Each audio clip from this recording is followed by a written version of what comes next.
మరణ ఛాయ అంటే దాని మరణపు నీడ అని చెప్తాం. జనరల్ గా చెప్పాలంటే ఒక మరణపు నీడ, మరణము కాదు, ఒక వ్యక్తి యొక్క నీడ అని చెప్తే ఆ నీడలో ఏ శక్తి లేదండి. నీడ అని చెప్తున్నాం, వ్యక్తి ఇక్కడ ఉన్నాడు, నీడ అక్కడ ఉంటుంది, కొంత దూరం ఉంది ఆ రెండిటికి మధ్య.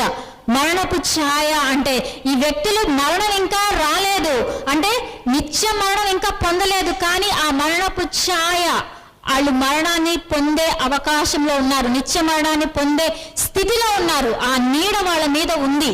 కాబట్టి ఆ నీడ మీదకి ఏమొచ్చిందంటే మరణ ఛాయ గల ప్రజల మీదకి వెలుగు ప్రకాశించింది. అంటే వాళ్ళ పాపములను బట్టి, అపరాధములను బట్టి వారు చనిపోయిన స్థితిలో ఉన్నారు.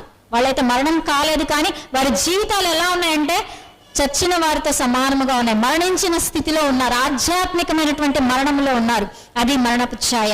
కాబట్టి అటువంటి ఆధ్యాత్మిక స్థితిలో మరణించిన వారి మీదకి ఏం ప్రకాశిస్తుంది?